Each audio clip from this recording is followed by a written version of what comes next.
बिस्मिल्लाहिर्रहमानिर्रहीम। अस्सलाम वालेकुम स्टूडेंट्स। आज हम क्लास 10th फिज़िक्स की शुरुआत करने वाले हैं, जिसका चैप्टर नंबर है 1 और उसका नाम है simple harmonic motion and waves. तो स्टूडेंट्स, आज का हमारा जो टॉपिक है वो वाइब्रेटरी और ऑसिलेटरी मोशन है। ये टॉपिक हम क्यों पढ़ रहे हैं? हम डायरेक्ट सिंपल हार्मोनिक मोशन भी पढ़ सकते थे, लेकिन इस टॉपिक को समझना बहुत ज़रूरी है, क्योंकि इसके समझने से ही हमें इस टॉपिक की क्या आएगी, समझ आएगी। तो बगैर बात किए आगे शुरू करते हैं आज का lecture.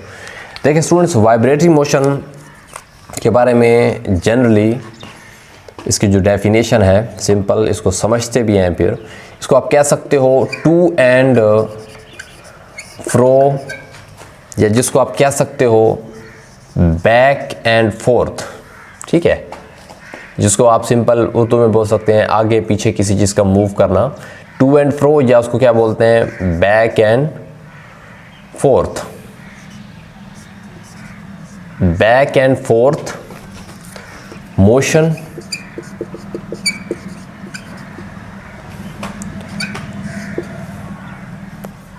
Of a body about its mean position.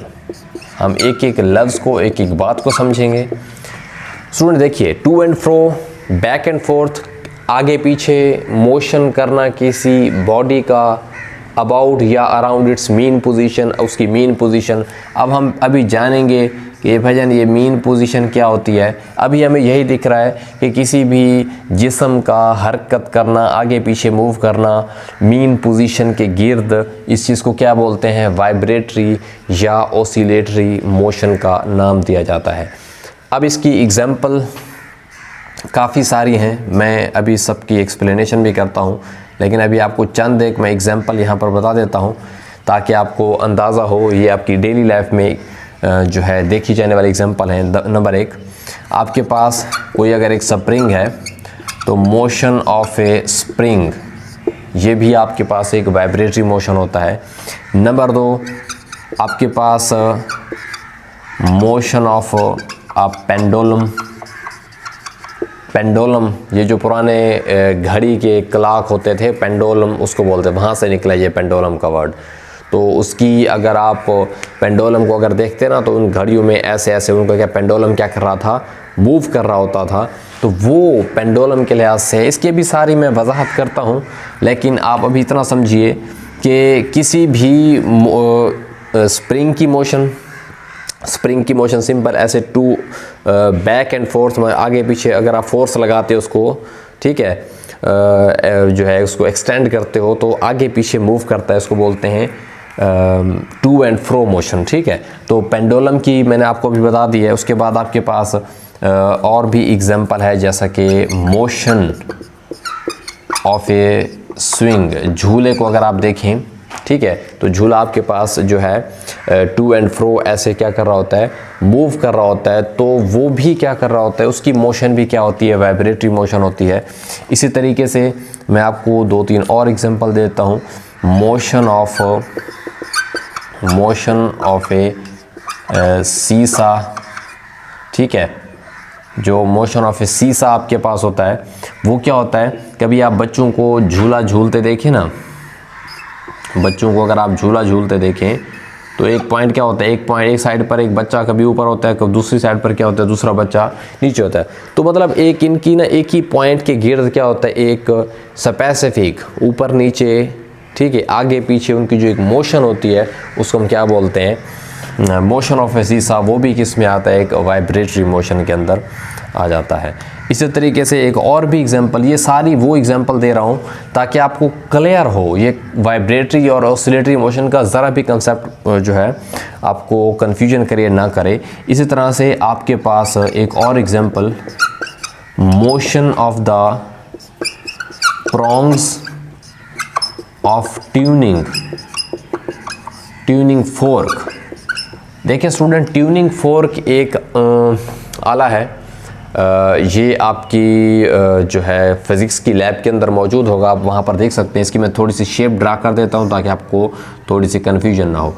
एक तो इसके ना जो है ना 2 साइड पर ऐसे समझ लें, इसके ये मुंह होते हैं, ठीक है, और इसको प्रॉन्ग्स बोलते हैं, क्या बोलते हैं, इसके पास कितने ये 2 प्रॉन्ग्स होते हैं, ये मेटल का बना होता है लाइट, और ये काफ़ी ज़्यादा मूवर है। इसके आपकी लैब में जाएँ तो यहाँ पर एक रबड़ का पैड होगा, इसको पकड़कर इसके ऊपर मारेंगे तो ये इसके जो प्रॉन्ग्स हैं यहाँ पर ये वाला भी तो ऐसे ऐसे क्या करते हैं, वाइब्रेट करना शुरू कर देते हैं।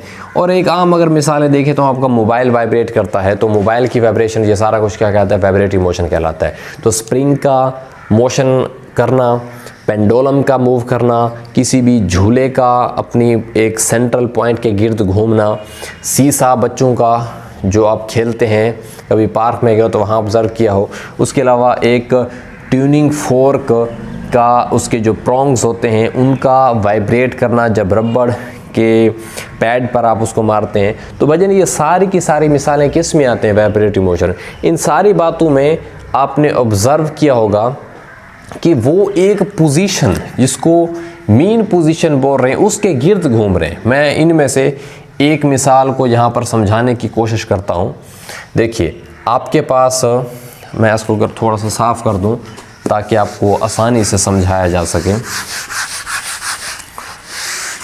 देखिए जो वाइब्रेटरी मोशन है, ठीक है, उसको समझने के लिए मान लीजिए ये एक ऊपर एक स्पोर्ट है, इस स्पोर्ट के गिर्द एक मैंने छोटी सी ना यहाँ पर स्टैंड के साथ इसको लटका दिया। ये धागा है आपके पास, इस धागे के साथ मैंने ना एक मेटल की बाल समझ लें, ये असल में तो इसका नाम होता है बॉब, ठीक है। ये लोहे की बनी हुई एक मेटल की एक छोटी सी ना गोली होती है, गोली की तरह से मौजूद होती है। ये आपके स्कूल की लैब में मौजूद होती है, आप इसको जाकर विज़िट कर सकते हैं।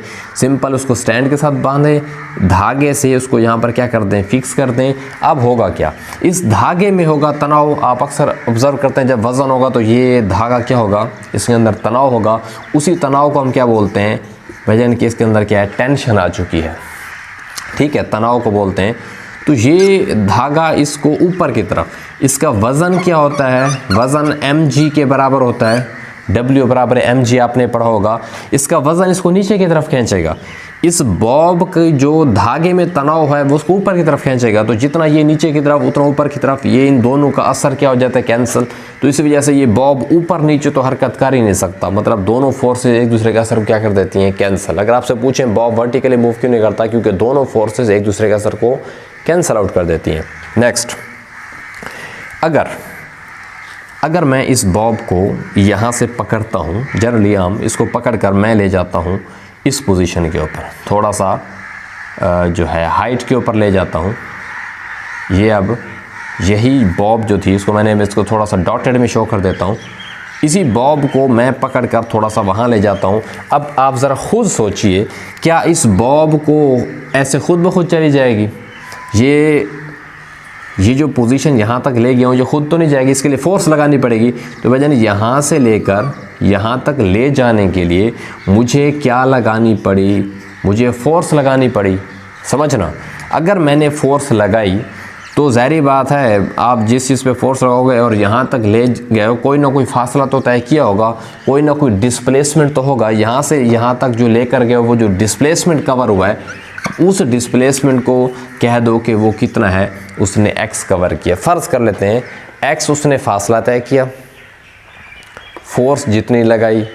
अब आप एक छोटी सी यहीं से बात और सुनते जाएं, जितनी ज़्यादा आप फोर्स लगाओगे उतना ज़्यादा फासला तय नहीं होगा। इसकी मिसाल बिल्कुल ऐसे है, मेरे पास एक गेंद है, एक गेंद को मैं बड़ा ज़ोर के साथ फेंकता हूँ, फोर्स के साथ।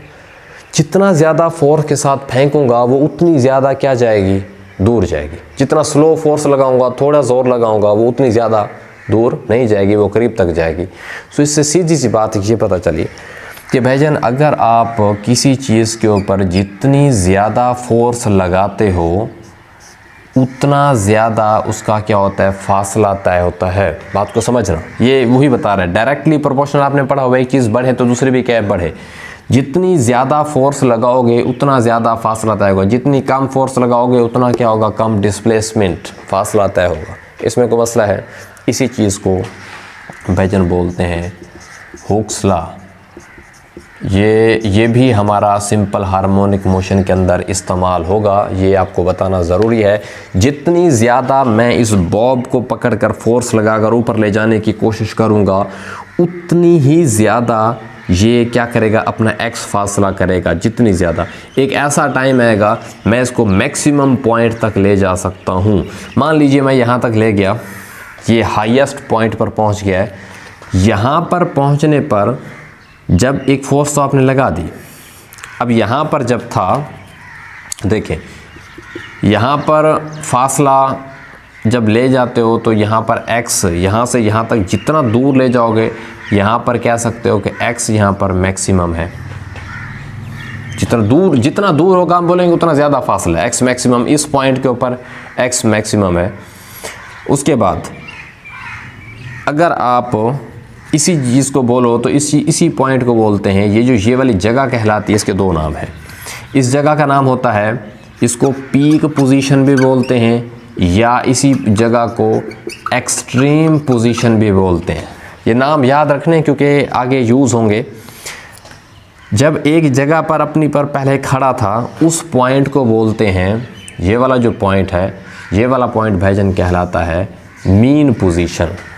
एक इक्विलिब्रियम की हालत में एक बॉडी जब पहले खड़ी है, जब आपने किसी किस्म की कोई फोर्स नहीं लगाई, तो जब वो एक नॉर्मल हालत में, जब उसकी टेंशन और उसका वेट कैंसल आउट कर रहे थे, वो एक जगह पर साकित खड़ा था, एक बॉब लोहे की जो एक मेटल की जो गोली थी वो खड़ी थी, किसी हरकत में नहीं थी, बग़ैर फोर्स लगाए वो एक पोजीशन पर थी, तो उस वक्त आप कह सकते हो कि भाईजान मीन पोजीशन कोई अजीब चीज़ नहीं है, बल्कि मीन पोजीशन एक इक्विलिब्रियम पोजीशन है। क्या है? किसकी? Equilibrium position of a vibrating body. बात को समझिएगा, mean position is nothing but an equilibrium position of A vibrating body. जो बॉडी वाइब्रेट करती है उसकी जहाँ पर वो इक्विलिब्रियम की हालत में मौजूद होती है, उस पोजीशन को क्या बोलते हैं? मीन पोजीशन बोलते हैं। तो इस बॉब की जो मीन पोजीशन है वो यही है। मतलब इस जगह पर, अब जब ये यहाँ पर था, तो इस हालत में इस बॉब ने कोई फासला तय नहीं किया था, इस गोली ने कोई फासला तय नहीं किया था। मैं कह सकता हूँ इस जगह के ऊपर जो x की वैल्यू है वो 0 है। भाईजान जब उसने कोई फासला तय नहीं किया, मैंने फोर्स नहीं लगाई, तो इस जगह पर तो x 0 होगा, फासला 0 है। x मैक्सिमम तो तब होगा ना जब मैं इसको फोर्स लगाकर वहाँ पर ले जाऊँगा, और जितनी ज़्यादा फोर्स लगाऊँगा उतना ज़्यादा फासला तय होगा। ये किसके मुताबिक है? हुक्स लॉ के मुताबिक है। हुक्स लॉ की भी आपको पता चल गया, ये भी हमारा इसी टॉपिक का हिस्सा था जो कि अगले लेक्चर में यूज़ होगा। अब देखें, मैं इसको यहाँ पर ले गया, अब मैं इस बॉब को छोड़ देता हूँ। क्या कर देता हूँ? छोड़ देता हूँ।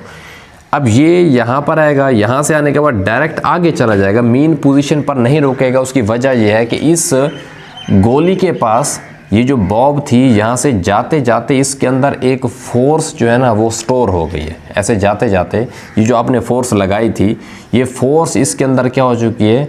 स्टोर हो चुकी है। वो वाली फोर्स दोबारा से रीस्टोर होगी वापसी के ऊपर। वही फोर्स जो आपने लगाई थी वो फोर्स क्या होगी? रीस्टोर। इसी वजह से इस फोर्स को बोलते हैं रीस्टोरिंग फोर्स। ये कब होगी? ये भाईजान रीस्टोरिंग फोर्स वापसी के ऊपर होगी।